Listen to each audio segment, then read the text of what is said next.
All right, what's up, y'all? So this is LA Joint here with Hot Talk Radio. I'm in the middle of my garden right now, so I'm doing something. So I'm outside. Anyway, boom. So I was on TikTok today and saw this lady and this guy had posed a question. He was asking like, why don't we ever talk about Players Club and why Diamond just didn't apply for financial aid? Like, she ain't even have to go through all this stuff. Hey, she just applied for financial aid. Bro, okay, so we really gonna do the breakdown of the movie.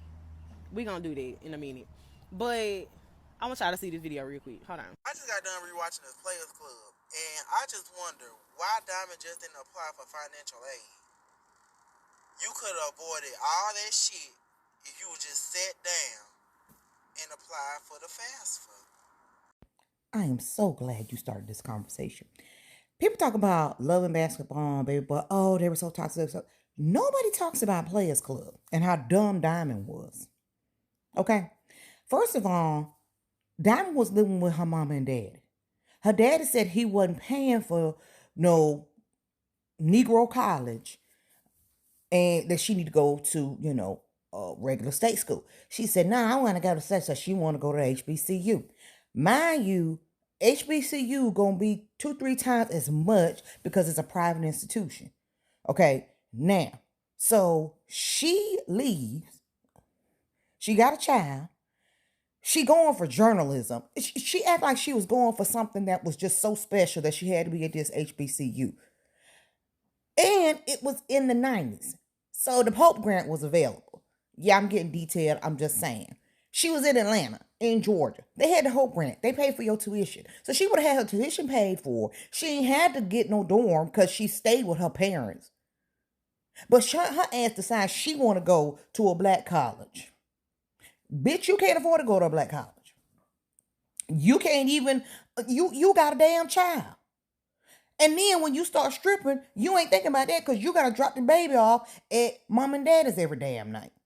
But you don't care because you want to go to this HBCU. Then the Ebony show up, and I'm sick of these cousins, folks dropping these damn hoe ass cousins off and take care of my child like they don't know that baby a hoe. Like she didn't know, like Diamond Mama didn't know that Lance was staying there and all that at the house, like they were living together. Gonna let her stay with you. Bitch, Diamond don't live there. Why she can't stay with you? Diamond got her room available because Diamond don't live there no more. But no, you throw this whole ass cousin over there. You knew that bitch was a hoe. See, I be going too deep with these damn stories. I'm just saying. Okay, boom. So before we get into the breakdown of the movie, right? Okay, so I'm finna tell you about my personal experience because I like Diamond. Which people actually used to call me Diamond behind my back, the irony of the whole thing. But I'm gonna tell you why I didn't apply for financial aid, Even though if I was really, really in my bag and I really was like really in my bag, I would apply for it. But I also still would have done what I was doing, working in the adult entertainment industry as a dancer.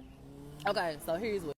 All right, so here's the thing. Like for me, these are the reasons why I didn't apply for financial aid as an adult entertainer. Number one, I was lucky enough to make enough money to where I didn't have to. And number two, I didn't want to graduate with debt. So there was another reason as to why I didn't apply for financial aid as far as loans go. Now, grants, of course, I would love to have taken those. But initially when I started school, when I started school, I had ended up flunking out, and so I came back home and I tried to get a job, and I couldn't get a job. So that was the third reason. I couldn't get a job nowhere. Number two, I didn't want to apply. I didn't want to have debt. And then number three, I was fortunate enough working in the field to where I made enough money to be able to pay for school and support my life. So those are my three reasons. But yeah, so I went to college. I went out of city. I didn't go out of state, but I went out of city to a college. And when I went the first time, I did take out 2 loans, right? They were small loans, but I took out 2 loans to go back to school. And first off, anybody know me know I hate a loan. I hate a loan real, real bad. I hate a loan real bad because I hate paying back money. But anyway, so but I had 2 small loans already. Anyway, I ended up flunking out of school and then came back home to Memphis. And then when I was at home in Memphis, I was like, man, I really, really want to make like some real money. You know what I mean? But, my parents was like, you need to get a job, whatever, whatever. I ain't never had a job before. So I tried applying for places, even like simple as like McDonald's, but they would never hire me. Like, I could not get a job nowhere, not even at a warehouse. I don't know if it was just a time period or what, but I knew folks was not hiring me for squat. So I was like, all right, big. So me and my friends went out to the club one day. I was like, I said, you know what? Let's go to a strip club because I ain't never been before. So anyway, we went to the strip club. It was on like a real slow night. Wasn't really much happening. I started talking to one of the dancers there. I was like, what's your experience like with Woo and Wham? She told me what it was. And I was like, okay, cool. So then I came back in and I applied to be a waitress. So then I started making decent money as a waitress. But then I was like, okay, I'm going through the same thing that a lot of these girls be going through as dancers. I was like, I might as well just switch over. So I switched over. Boom. So I switched over and started dancing. And when I started dancing, I started making a little bit more money, but I wasn't like one of them type of dancers that was making like bags. Like I was literally like diamond. Like I came in, I was to myself, had a mission. I was going to school. I'm in, I'm out.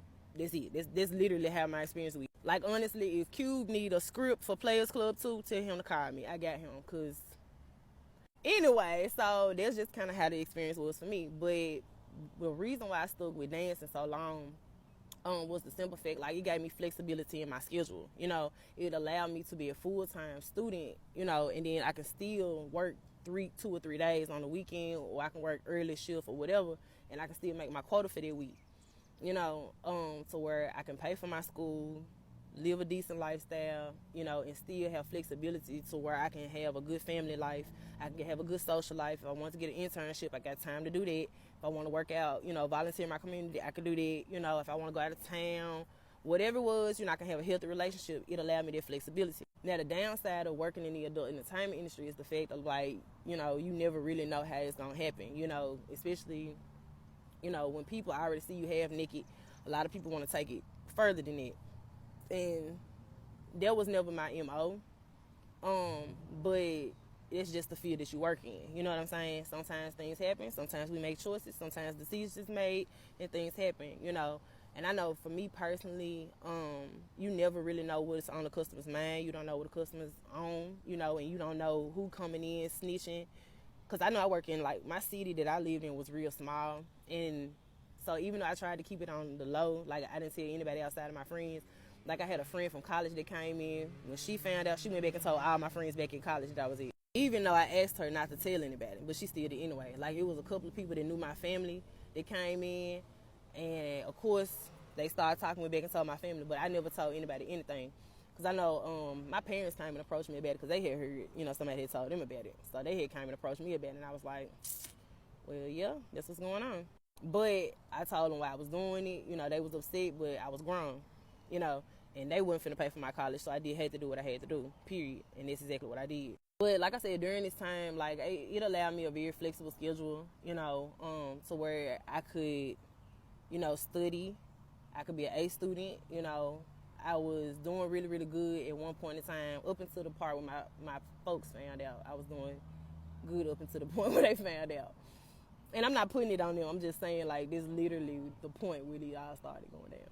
But had a really, really good flexible life, had a good friendships. They were working their jobs. I was working mine. We were always out doing something, good social life. Except for the weekend, because I was always at work. And if I didn't want to go in that week, I didn't have to. If I made my quota last week, for 2 weeks or whatever, I ain't have to do that, So it was really, really a good field to be in as far as, like, everything outside, like family life, real life. It was it allowed me that schedule flexibility to do that. So it was really cool. Also, like, being in the club, you never know who you gonna meet, in there. And even though it's a seedy place, you really honestly never know who you're going to meet in there. You can meet a lot of interesting people in there, a lot of well-off people, sometimes. A lot of people that know other people that are well-off, So it's not really a bad environment to be in, but sometimes it does come with a downside, like we saw in Players Club. But for me personally, even though I wasn't, like, the top girl in the club, because I just didn't try. I tried to I tried to stay under the radar as much as possible.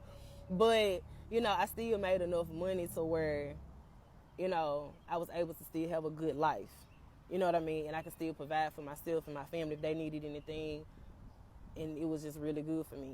And I know if I had a child during that time, I would have been a really successful mother because I would have like 3 or 4 days where I'm at home, being a at home mother, taking care of my kids, make sure things are okay.